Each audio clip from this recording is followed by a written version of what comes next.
Hello there, and welcome to this Eurogamer video celebrating Pokemon Go's 5th anniversary. We're here to talk about at least one of my favorite memories of Pokemon Go, which is that first remarkable summer way back in 2016 when the game first launched, which I think even if you weren't playing at the time, you were definitely aware of. And for us at the site, had never seen anything like it and were completely swept up in. So to join me to discuss that is news editor Tom Phillips, staff Hello. writer Chris Tapsell, and guides writer Lottie Lynn. Hello. And I'm associate editor Matthew Reynolds. How do you pronounce it? Raichu. I think it's Raichu. It is Raichu, yeah. Yeah. So it's Reynolds.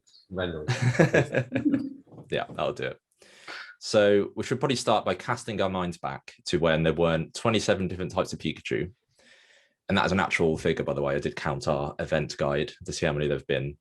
And before Tom accidentally gate crashed a funeral, to when we first heard about Pokemon Go, which for me, I don't know if it was because I wasn't in the games media in like the months leading up to Pokemon Go, or if I just discounted it as another spin-off to kind of ignore.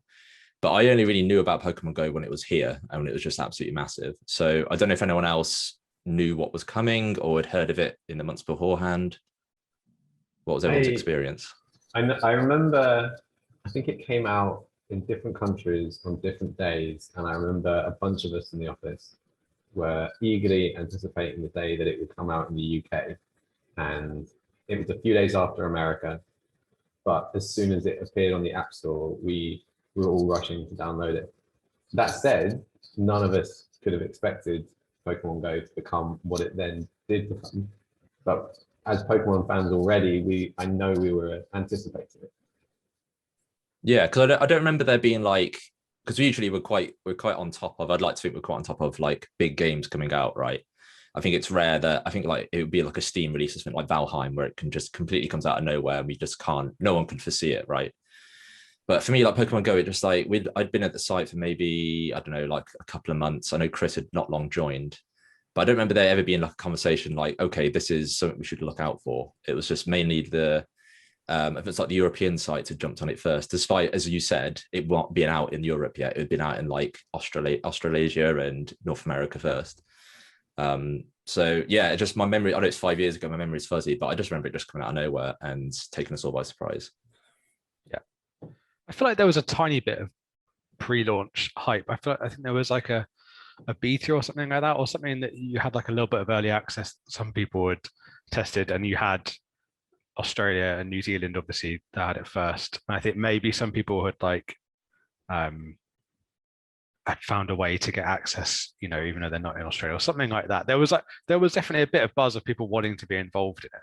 It just wasn't like, oh, this is going to be the next big thing. It was just a little bit of word of mouth of there's this cool new game that just felt very different, and it was enough to get people interested. But like you've already said, no idea it's going to be what it was. Yeah, and yeah, we I think we rarely do this, but as you say, Tom, like there was people eager to actually like download it ahead of the UK release. And I was looking through some of our old posts. I think the person to do that was our former social media manager, Paul Watson. And he was just like tweeting, going down like the beach and trying stuff out. Because I think he had an Android APK. And there's also like a lot of worry on like Twitter, and we did a story on this as well, that if you downloaded it early, you would get banned. Like Google or Niantic or the Pokemon company would somehow find out and ban you if you got an APK.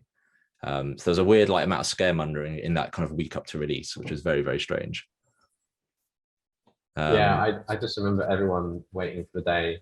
I think as Chris said, there was hype from other countries, and then the day that it had launched in the UK, we were all eager to download it. But that's because we were Pokemon fans ourselves, and that bubble hadn't grown to the size that it was suddenly like this social media phenomenon. Yeah.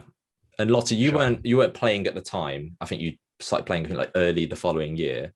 Yeah. But were you kind of aware of what was happening or what was about to come out? Yes, so I love Pokemon, so I was perfectly aware of what was coming and what I was missing out on with my inability to get a new phone at the time. So I was very, very jealous of everyone going out and having an awful lot of fun while I just kind of sat around and watched people have fun on the internet. Yeah, it was weird. Like I looked at the news stories and it was just like it was pretty much immediate. We kind of covered that it was coming out, and then I think the first report we did was like Bertie saying how it was bringing people together a few days after release, and it was within like I think 4 days that businesses were already like tailoring signs outside of bars.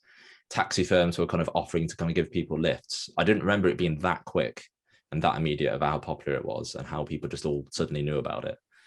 And yeah, we just did a load of stories like that. We also did like an Australian police station apparently stopped people to go inside because there was a Pokestop there. Yeah, I remember the early days, and it was real kind of Wild West, and there was stops everywhere because the system that Pokemon Go uses is inherited from Ingress, which is played by a predominantly much older, much nerdier user base that's not like just a bunch of kids who will run across the park screaming. And I remember a story that we did do, which was that there were a bunch of Pokestops in a Holocaust museum. And you know, these things have been tidied up by Niantic now so that you don't have people playing inappropriately. And also because like, I think people have learned how to control themselves playing this game, mostly now 5 years in. But yeah, there was a bit of that back then. I do. Yeah, I think it was a mix of like a massive amount of hype for this game and everyone just wanted to play it immediately and all the time. But also the way the game was set up was quite different because now you have a way to catch Pokemon like in various, you know, different features and different events. And it's kind of like you don't need to be somewhere physically. But back then it was so rudimentary that it was essentially Pokestops. And if you were near a Pokestop, Pokemon would spawn. And so if that Pokestop was in the wrong place, i.e., you know, a Holocaust museum or someone's back garden, then you would suddenly see a bunch of people just suddenly rush there. So yeah, there was this like, I was going through our news archive and there's like a darker side to Pokemon Go that I've probably just forgot about. Or as you say, like the game has changed since. Where you did a story, Tom, saying with a headline, we need to talk about Pokemon Go's lore feature. And laws I personally don't use much anymore. But how it's a mix of like it was heartwarming how people all were coming together, as you say, like to bars and things like that. But also there was a story I think the Guardian ran where the people were using it to mug people, like they were planting laws in kind of like a back alley or something, and then players would come across and get mugged, which is really, really bad. But that wouldn't happen now, as you say. People know how to control themselves a little bit or just understand the game better. And Wes did a story on, it was headlined, Pedophiles, Laws and Susceptible Children, the UK tabloids take on Pokemon Go.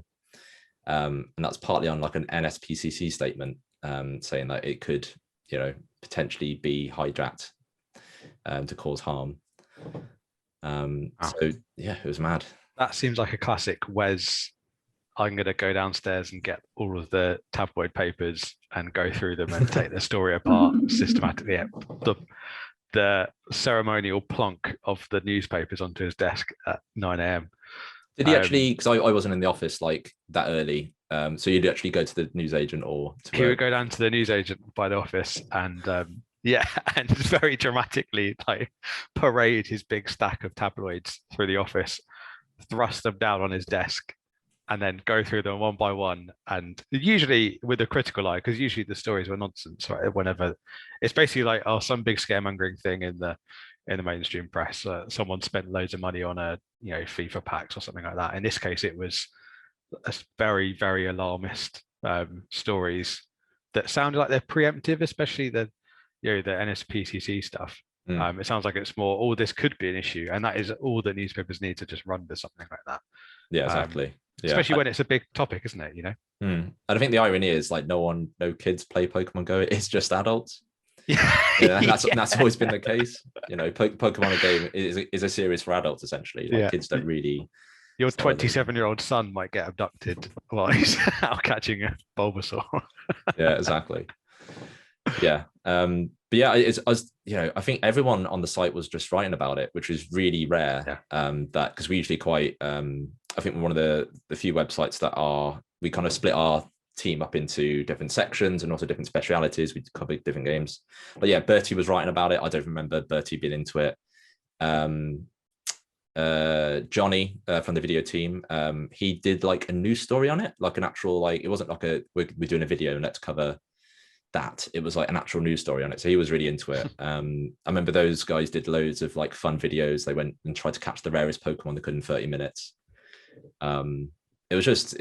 Yeah, everyone was just super into it. And I remember, yeah, at the start, it was like mainly the Euros sites. Even though we're all editorially independent, we were kind of for the first time chatting to each other, being like, this is how big this game is. We need to kind of work together. And it birthed, I think we can talk about this. It's like an internal kind of, it's called the Pokemon Task Force. And I think it's probably showing that it's never really been used since, because there's been no game as big as Pokemon Go, but it's designed to be like this kind of alert system to say, like, this game is kicking off. We need to cover it urgently for everyone. Yeah. That was like a very collaborative thing, or a push to be more collaborative, right? Well, I think because it was just so big. It was like nothing we'd ever seen before in terms of scale and just how it cut through. Like, I mean, back then kids were playing it, like adults were playing it, everybody was playing it. People who didn't play video games were playing it. People who just had smartphones, sorry, Lottie, and anyone who could play it had it. You know, I remember it was kind of like the sort of the few weeks where Pokemon cards reached their apex for me at school, and you know, even the cool kids were playing with Pokemon cards at that point. And you know, I remember telling them that, like, just because Onyx's HP was slightly higher, that like I could trade them my Onyx for something that was really, really good, and they just had no idea. You know, it was at that point that Pokemon Go got to, like, everywhere you looked, people were playing. We would walk down, like Matt, you and I would go for walks, just walk down the local patch of grass outside the office. Everybody would be sat playing Pokemon Go. It was astonishing. Yeah, and there was a lot of like rumors and like how Pokemon would spawn, or it's particularly around legendaries. I remember because on guides, it was me and Chris were only like just starting out, essentially, like the first few weeks on the job, and it was really like thrown in the deep end of trying to work out how to cover this huge game. And I think if anything, it was quite formative. We worked out that you can't just cover everything on one page, for example. It has to kind of be split up and organized both for Google and the user. And once we got our head around the basics, it was like, well, what was next? And a big feature that we wanted to cover was legendaries. And as you can imagine, there was a lot of like crap online about how legendaries would work. I think the earliest theories were the team you chose at the start would kind of like funnel you into the particular legendary, because obviously they were kind of red, blue and yellow, which obviously turned out to be rubbish. But there was like a lot of that. There's a few data mines. I think the very first trailer for Pokemon Go featured Mewtwo and like a countdown clock in Times Square. So it was stuff like that, and it was like picking it all apart. And I remember writing that guide and being like, I'm going to properly research this as I would like a news story, whatever it might be, make sure it's all accurate, and publish it on a Friday, thinking it probably won't do much and this game will go away. And it ended up being our most popular guide for weeks. And yeah, like the Augusts, I was looking just through our traffic, and the August of 2016 is still by far and away the biggest traffic month for Pokemon Go we've ever had. And this was when we had maybe 20 guides, and now we have about 300. And I'd argue the game is probably more popular than it was back then. It was just really, really, there was so much. Like the frenzy was, I think, you know, you can't really overstate how popular it was at the time and how everyone was just clamoring to play it and read about it. I think on trends, wasn't it something like 3 times as high as the next nearest thing for search at its peak in 2016, right? I think it was like Trump or something was the next one down. Yeah, in a year of like very, very big like news. Yeah, it was still absolutely huge. Yeah, it's sensational, really. I remember something with legendaries that you reminded me of, where there was someone who had some connectivity issues or something like that, and they complained to Niantic support and got gifted a Articuno as like an apology.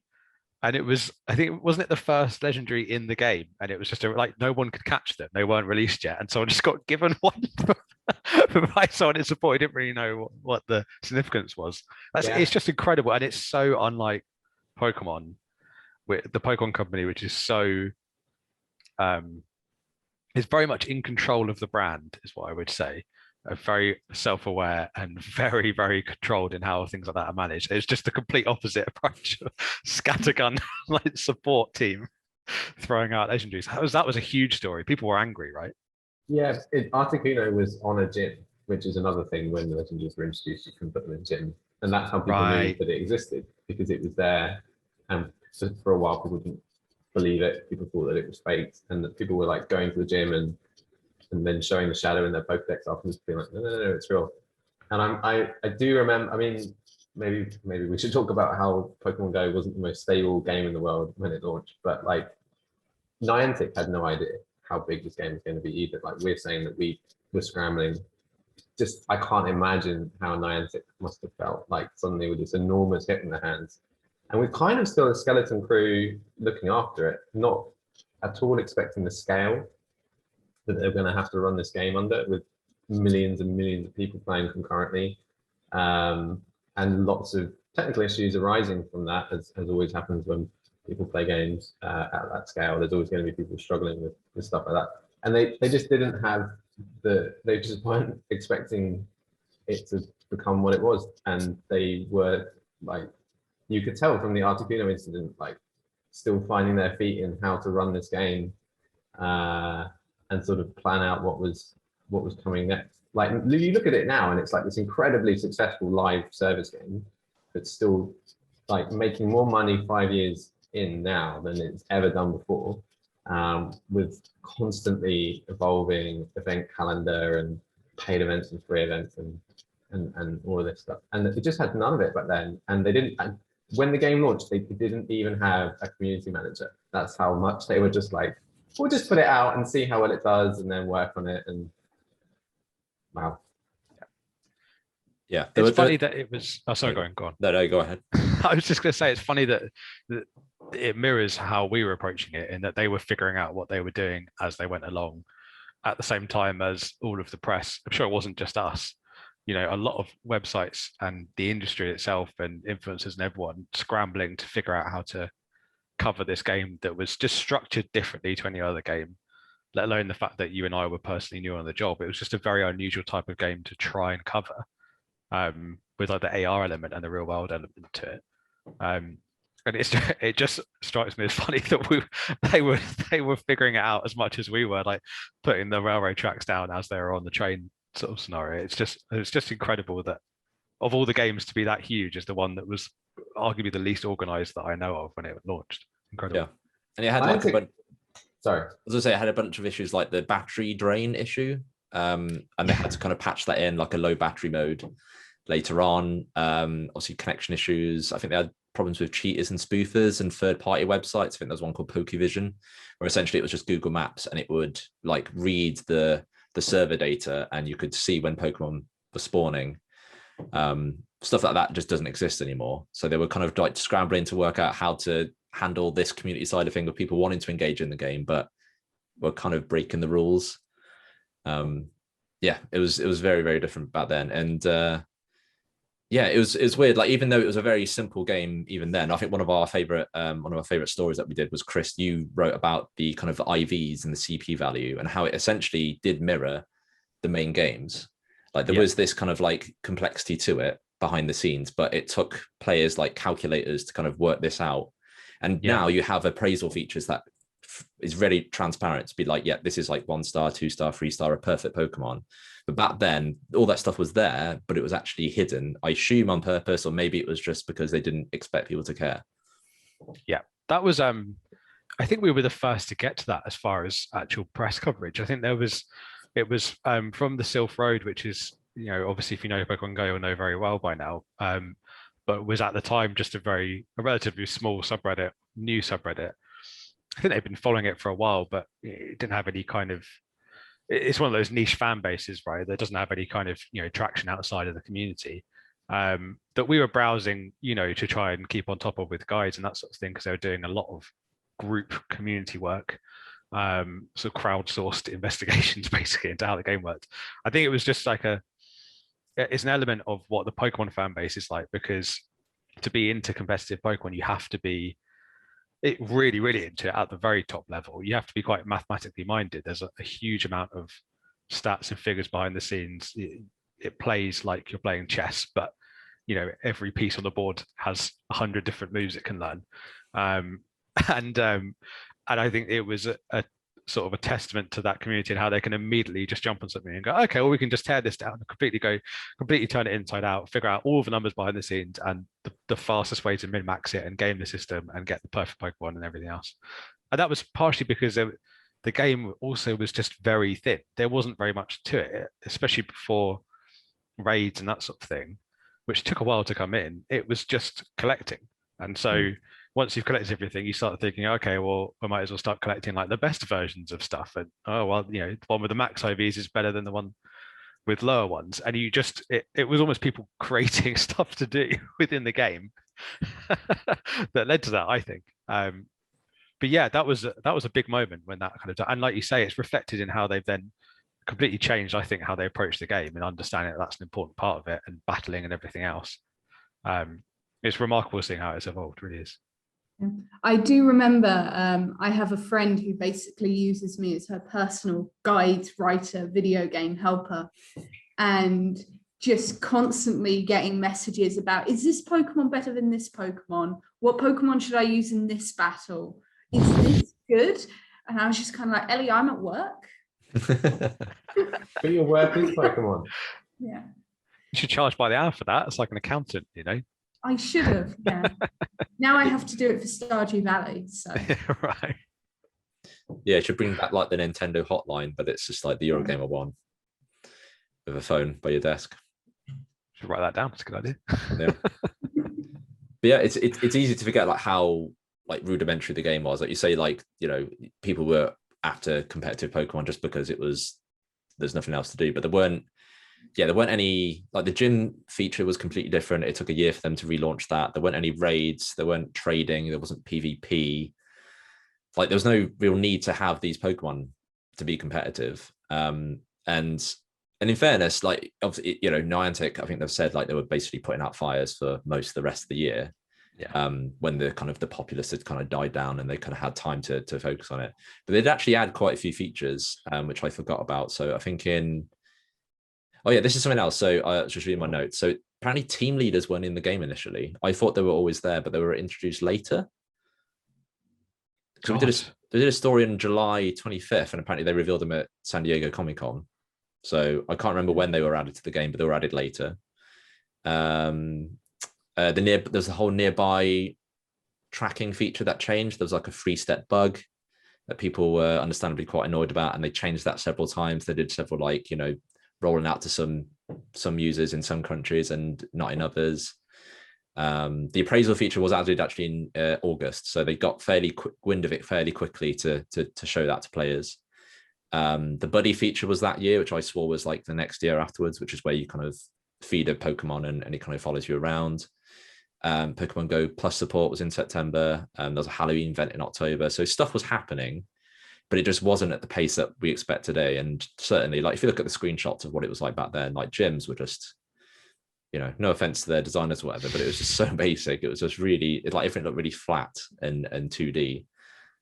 It's remarkable how much the game has come on, in 5 years. The simplicity is part of why it's so popular, right? Surely, in terms of the wider public, that has to have played a big part of it, because it was literally just it's catching and collecting Pokemon, and that was basically it. Yeah, I think the map is iconic, and they've not changed that too much. But Matt's right. When it launched, it was basically a reskinned Ingress with very little extra features on top. And they're still working on it now. Like literally in the last week, they added the fact that you've got like real-time lighting in the game now, and it looks nice. But it's still, that map is still recognizable as Pokemon Go. Yeah, for sure. So yeah, when you joined Lottie, I think it was in early 2016. By then, you had a much more stable, slightly more fully formed game to enjoy. But were people then playing? Because I think we were all on the team still. I think Chris doesn't play anymore. I think he dropped off about a year or so ago. But it's one of the few games where everyone, or the vast majority of people who started playing back then, are still playing now. So yeah, for you, Lottie, was it like all your friends who were really into it that summer just had gone, and Yeah, you they were all like, "Hey, I'm here, Yeah. guys." Yeah, that was pretty much what it was. I was like, I finally got a phone, guys. We can play Pokemon Go, and they were like, "Okay, that's cool. We're not playing it anymore." It's like, great. I'll just do it by myself then. So lots of long walks in the marshland, catching a weird variety of Pokemon. Because one thing I do like about the game, which kind of keeps in, if you're in an area where it doesn't quite understand the biodome, you just get random things. And I was living with my parents at the time, and they basically live in a marsh, and it couldn't decide whether I was in a forest or in the sea. So I would get Pokemon, which like I'd be walking through the countryside and I'd just get loads of Goldeen or Magikarp, and then I'd be actually on the sea wall and it would be like, well, here's a load of grass Pokemon, because it just couldn't figure out where I was, which was quite fun. Yeah, I felt like you were more dependent on biomes and the locations than you are now. I remember there was like I don't think there were rumors and like, people saying like Dragonites would spawn. Like it's rare even now for like the kind of the end evolutions to spawn in the wild. But apparently they were spawning in Greenwich, where my wife was working at the time, and she'd seen like one on her radar, and there was a few on Reddit. And I think I remember in a meeting being like, does anyone mind if I just go down to Greenwich for the day and try and work this out and see how these biomes work? Because for some reason, like as you say, Lottie, like there was this kind of mixture of different, like there's probably a bit of water, a bit of grass, a bit of urban, and it's just spawning random Pokemon. And you don't get that now, which is probably quite good because it's so confusing. But there was a real mystery about how this game worked back then, for quite a while afterwards, which was cool. Was it right that there was something like I think dragon type Pokemon always spawned near lakes, and there was a lot of a lot of conjecture. I can't remember what's true and what isn't anymore because it's so long ago, and also because it was so uncertain. But at the time, there was a lot of like the biomes were fixed, and they would. So some people who lived in certain areas would always get loads of fire Pokemon because they lived in like Arizona or something like that, and it's just kind of desert around them. Anecdotally, people had evidence for that, but it took such a long time to actually figure it out. And there'd be the odd, very rare Pokemon like dragon types where they were so sporadically spawning that people couldn't quite pin down what it was. Has that changed? Does it still work like that, or is it pretty much random? So because there are so many more Pokemon in the game, they have had to change how Pokemon spawn a lot. But taking it back in the day, I remember that when the game first launched, they didn't really, like certain things are now artificially rare so that it feels great when you get one. It's something to chase. And one of those things was Dratini, and it was spawning in nests, which are these, like in parks and places like that will on the map all be a very particular Pokemon for a week or so, which is knowledge that you can pass around the community. And they very quickly decided that Dratini was too rare to be put in this, and it was taken out. I remember, and people were very disappointed. But like things were very basic back then, and like if you walked into the center of Brighton, almost everything that you would see on the map would be Magnemite. It would be Magnemite for like the whole city, and it was boring.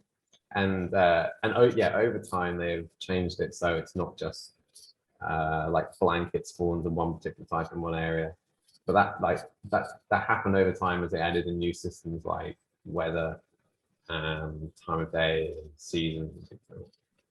Yeah, and events, and I think events worked by initially like amplifying certain biomes rather than being like, oh yeah, just here is pink Pokemon for Valentine's Day that will spawn everywhere. So I remember like for that first Valentine's Day, I think it was Chansey, everyone was trying to catch, but it was incredibly rare and you had to go to a very particular spot. And even then it was like only a chance of it spawning there. I think some of the mystery around the game has kind of gone, and I do miss that, but also understandably, they had to change it. And when you also look back to how, people had to congregate outside, places where that ideally shouldn't be, like Holocaust museums or people's back gardens or whatever, it is a positive change to kind of shift everything to different areas and the way things spawn. Okay, to wrap up the discussion and to tie it back into the 5th anniversary, why do you think Pokemon Go has still remained so popular? Because we've seen like many other AR games. This was, I don't know, there probably were others, but this was like the first big one, and it's the only one that's really stuck around. Even like Niantic's own Harry Potter just kind of came and went. So what do you think it is? Is it like all those updates and the kind of they were so keen to keep on top of it, or was there something else, do you think? I think it helps, but it literally is the perfect concept because it is the closest you can get to being a real life Pokemon trainer without some sort of dimensional portal.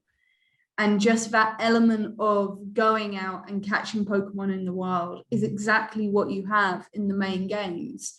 And when you compare it to something like Harry Potter, Wizards Unite isn't exactly what people want to do in a Harry Potter game. Like, ideally, you want to go to Hogwarts and you want to have that experience of becoming a wizard or a witch. So running about battling random creatures from the Harry Potter universe doesn't quite meld with that the same way where Pokemon Go the concept just works perfectly. I'd agree with that. And I would just say, I think that it launched at exactly the right time where people of a certain age, where they had smartphones, they played Pokemon Go on their Game Boys growing up, and now they were able to go out and play on their smartphones as teenagers, young adults. I think because it was the first of its kind and the biggest, so big that like it kind of sucked all of the people who want to play this kind of game are playing Pokemon Go. And so any big franchise that wants to launch a rival, you know, whether it's Harry Potter or Jurassic Park or any of the other things that come out, even from Niantic, like you're competing against yourself. People are already playing that kind of game, and Pokemon Go, because it's so popular and earns so much money, you know, it's already light years ahead. So it's very, very difficult to compete. And you've already got an audience that's very happy playing. I think you've both nailed it already. There's not a huge amount to add. I think one element that you talked about with the Magnemite being everywhere in town, and I think like electrodes and things like that. I miss the side of it that is thematically tied to where you are, because that is an element of sort of, you know, fantasy that you get from pretending to be a Pokemon trainer. Is, you know, being in a field and seeing loads of grass type Pokemon, being in the city and seeing lots of electric and steel type Pokemon, or, you know, like Pidgeys where there would be pigeons and that sort of thing. And even dragons by lakes, just like they were in the real game, and there aren't that many lakes around the place. It was just a perfect kind of approach to take, I think, in the sense of allowing you to sort of role play a little bit. And like you said, the timing was spot on. In a way, it was right at the beginning of what is now a very played out era of 90s nostalgia, because it is our generation, the generation that has money, has disposable income, is the target audience for so many things. Their nostalgic era is the 90s from the beginning to the end of it. And it was just immaculate timing, and also right when Pokemon was at its lowest ebb as well, which I think is an important part of it. I think X and Y were the last games that had come out, maybe Omega Ruby and Alpha Sapphire, which were actually very good, but they were remakes. It wasn't reviewing quite as well as it had been. It didn't have the same cachet as it did earlier on. And, you know, the main series was just kind of like any other video game, rather than like the wider cultural phenomenon that it is now, where anyone wants to buy it. And I think obviously Pokemon Go gets talked about as something that revived interest in that, but part of why it revived interest in it was because interest was low, because it felt like the everyday person hadn't seen Pokemon for 10 or 15 years, and they're like, oh yeah, I remember that, and suddenly it all comes rushing back. That's part of the power of nostalgia to it. So it's just perfect timing, perfect idea, not perfect execution, but enough. Cool. I think that's a good place to end things. Thank you very much for joining us. If you wanted to follow us on social media, you can follow Tom at Tom Phillips Egg, Chris at Chris Tapsell, Stormscribe for Lottie, and myself for Crazy Wren. If you were going to say that was my name then, weren't you? It was. Yeah, this outro is going very well.